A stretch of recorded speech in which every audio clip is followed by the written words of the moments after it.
আর যে খবরের দিকে আমরা নজর রাখছিলাম আহিরি জেলার পর এবার ঘোলা ফের ট্রলি ব্যাগে মৃতদেহ উদ্ধার। দুজনকে পাকড়াও করা হয়েছে ঘোলায় কল্যাণী এক্সপ্রেসওয়ের ধার, সেখানেই ট্রলি ব্যাগে দেহ। ক্যাব চালকের তৎপরতায় সেই দেহ লোপাটের ছক বানচাল হয়েছে। কল্যাণী এক্সপ্রেসওয়ের ধারে ক্যাব থামাতে বলা হয়, দুই যাত্রীর আচরণ দেখে সন্দেহ হয় ক্যাব চালকের এবং অবশেষে তার তৎপরতাতেই দেহ লোপাটের ছক বানচাল। ঠিক যেমনটা আমরা কিছুদিন আগে আহিরিটোলার ক্ষেত্রে দেখেছিলাম, একেবারে দেহ লোপাট করার চেষ্টা করা হচ্ছিল, একেবারে হাতে নাতে পাকড়াও করা হয়েছিল দুই মহিলাকে।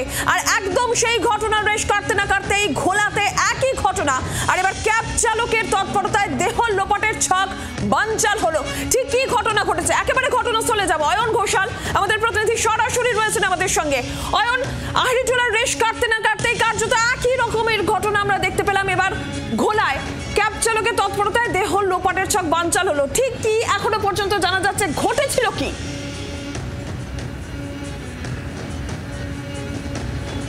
তদন্তে অনেকটা এগিয়ে গেছে ঘোলা থানার পুলিশ। এই মুহূর্তে ঘোলা থানার ভেতরেই রয়েছে সেই দুই অভিযুক্ত, অর্থাৎ করণ সিং এবং তার সঙ্গে অবশ্যই রয়েছে কৃষ্ণরাম সিং। যেটা এখনো পর্যন্ত পুলিশের কাছে করণ স্বীকার করেছে যে দুজনে একই সঙ্গে নাগের বাজার থেকে একটি ক্যাব ধরে এবং তারপর যখন এই ট্রলি ব্যাগ সহ হাতে নাতে এই কল্যাণী এক্সপ্রেসওয়ের ধারে খেপলির বিলে একজন ক্যাব চালকের সন্দেহ হয় ধরা পড়ে যাওয়ার আশঙ্কা, তখন সেখান থেকে আবার আরেকটি ক্যাব বুক করে মুক্তারাম বাবু স্ট্রিটে পালিয়ে যায় করণ সিং, ঘটনার মূল অভিযুক্ত। এবং কৃষ্ণরাম হাতে নাতে ধরা পড়ে যাওয়ার পর কৃষ্ণরামকে জিজ্ঞাসাবাদ করে করণ সিং তার মোবাইলের টাওয়ার লোকেশন ধরে তাকে মুক্তারাম বাবু স্ট্রিট থেকে গ্রেফতার করা হয়েছে। এবং এখনো পর্যন্ত তদন্তে পুলিশ যেটুকু জানতে পেরেছে, মৃত ব্যক্তি তার নাম ভাগ রাম সিং, বয়স 52 বছর, বড়বাজার এলাকায় কাপড়ের পট্টি রয়েছে। ব্যবসায়িক শত্রুতার জেরেই খুন বলে পুলিশের প্রাথমিক অনুমান।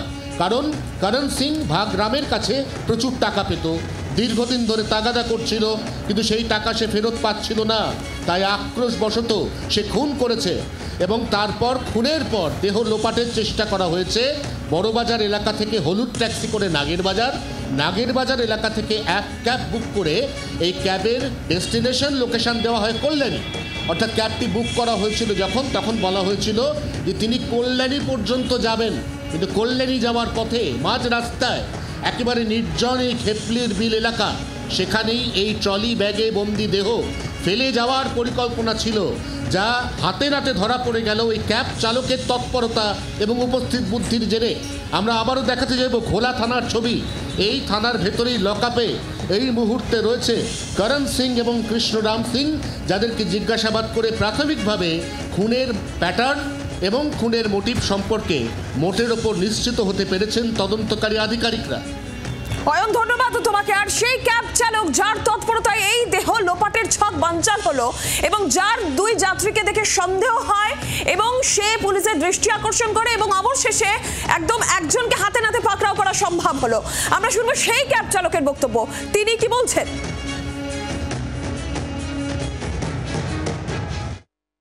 গাড়িটা নাগের বাজার থেকে বুকিং করা হয়েছিল। কোথায় গন্তব্য কোথায় ছিল এই ডিটেলসে দেখতে হবে, কল্যাণী এক্সপ্রেসের উপরে। আচ্ছা, আপনি চালাচ্ছিলেন? হ্যাঁ। কখন বুক করেছিল? 9:18। কজন ছিল? 2টা ছিল। দুটো ছেলে? হ্যাঁ। আচ্ছা, কি ছিল তাদের সাথে? ওই ল্যাগেজ ছিল আর একটা বস্তায় কটা কুর্তি ছিল। তারপরে ল্যাগেজটা নামালো, তো নামানোর সময় আমাকে ডাউট হচ্ছে। সব থেকে বড়ো কথা, কয়েকদিন আগে একটা ভিডিও দেখলাম, মধ্যমগ্রামের ভিডিও, একটা পুলিশের গাড়ি যাচ্ছিল। আমি রাস্তার মাঝখানে গিয়ে পুলিশের গাড়িটা সিগন্যাল দিয়ে দাঁড় করালাম, তখন এই ছেলেটা পালাচ্ছিল। আমি দৌড় মেরে গিয়ে ওকে চাপতে ধরলাম, ধরার সাথে সাথে পুলিশ এসে ওকে ধরলো। একদম আপনাদের মনে থাকবে কিছুদিন আগে আহিরিটোলার ঘটনা, সেই ঘটনা আপনারা দেখুন, যখন দুজনকে হাতে নাতে পাকড়াও করেছিল স্থানীয়রা। এই ট্রলি ব্যাগে করে এক মহিলার দেহ লোপাটের চেষ্টা করা হচ্ছিল। একেবারে 25 তারিখের এই ঘটনায় দুজনকে হাতে নাতে পাকড়াও করা হয়েছিল, দুই মহিলাকে স্থানীয়রা পাকড়াও করেছিলেন। একদম সেই ঘটনার রেশ কাটতে না কাটতেই ঘোলায় এই ঘটনা, আবারও সেই ব্যাগে দেহ লোপাটের চেষ্টা, ক্যাব চালকের তৎপরতায় সেটা বানচাল হয়ে গিয়েছে। কিন্তু ঘোলার এই ঘটনায় একাধিক প্রশ্ন সামনে আসছে। ট্রলি ব্যাগে দেহ পাচার করে লোপাটের চেষ্টা করা হচ্ছিল, কি জানতে পারা যাচ্ছে? ব্যক্তিকে খুন করে দেহ লোপাটের চেষ্টা করা হচ্ছিল, এইরকমই একাধিক প্রশ্ন। কেন কল্যাণী এক্সপ্রেসওয়েতে ক্যাব দাঁড় করানো হয়? একাধিক প্রশ্ন এই ঘোলায় দেহ লোপাটের চেষ্টাকে কেন্দ্র করে উঠে আসছে। আমরা জানবো এই বিষয়ে আরো বিস্তারিতভাবে। বরুণ সেনগুপ্ত রয়েছেন টেলিফোন লাইনের প্রতিনিধি। বরুণ, আর কি জানা যাচ্ছে, তোমার কাছে কি আপডেট রয়েছে? দেখো, এখনো পর্যন্ত যেটুকু আপডেট হয়েছে যে এখনো পর্যন্ত দুজনকে গ্রেপ্তার করা হয়েছে এবং এই দুজনেই কিন্তু রাজস্থানের বাসিন্দা, একজন করণ সিং, একজন কৃষ্ণপাল সিং। এরা কিন্তু প্রত্যেকেই চুড়িদারের ব্যবসায়ী এবং চুড়িদারের তারা ব্যবসা করতো এবং ভাগরাম সিং যাকে মারা হয়েছে তার কাছে কিন্তু প্রায় 8 লক্ষ টাকার উপরে কিন্তু তাদের দেনা হয়ে গিয়েছিল। সেই 8 লক্ষ টাকা বহুদিন ধরে যাওয়ার পরও তার থেকে না পাওয়ায় তাকে কিন্তু একেবারেই যে বড় বাজারে যে বাড়িতে তারা থাকতো সেইখানে তাকে ডাকে এবং সেখানে কফি খাওয়ানো হয়। প্রথমে এখনো পর্যন্ত যেটুকু জানা যাচ্ছে প্রথমে কফি খাওয়ানো হয়, এরপরে কফি খাইয়ে সেই কফির সঙ্গে কোনো মাদক জাতীয় দ্রব্য মিশ্রিত হয়। তারপরে সে যখন অজ্ঞান হয়ে যায় তার গলা কাটা হয়। গলা কাটার পর তাকে কিন্তু একেবারে টেপ দিয়ে, অর্থাৎ যে সেলু টেপ ব্যবহার করে সেই সেলু টেপ দিয়ে তাকে কিন্তু একেবারে পেঁচিয়ে ফেলে। পেঁচানোর পর এক বস্তায় ঢুকিয়ে তাকে ট্রলির মধ্যে ঢোকানো হয়। সেই ট্রলি একটি হলুদ ট্যাক্সি করে সোজা নাগের বাজারে নিয়ে আসা হয়। এই নাগের বাজার থেকে কিন্তু তারা একটি ক্যাব ভাড়া করে, যে ক্যাবে কিন্তু তারা বারবার করে ক্যাব চালক যখন জানতে চায় কোথায় যাবে তখন তারা বলে কল্যাণীর দিকে যাবো। এবার কল্যাণী এক্সপ্রেস হয়ে তারা ধরে যখন যেতে থাকে তখন কিন্তু ক্যাব চালককে বলা হয় যে একেবারেই তুমি যে তোমার যে লোকেশন সেই লোকেশন তুমি বন্ধ করে দাও, তোমার যে টাকা লাগবে সমস্তটা তারা দেবে। এবং সেই পথে কিন্তু ক্যাব চালক তাদের লোকেশনও বন্ধ করে দিয়েছিল।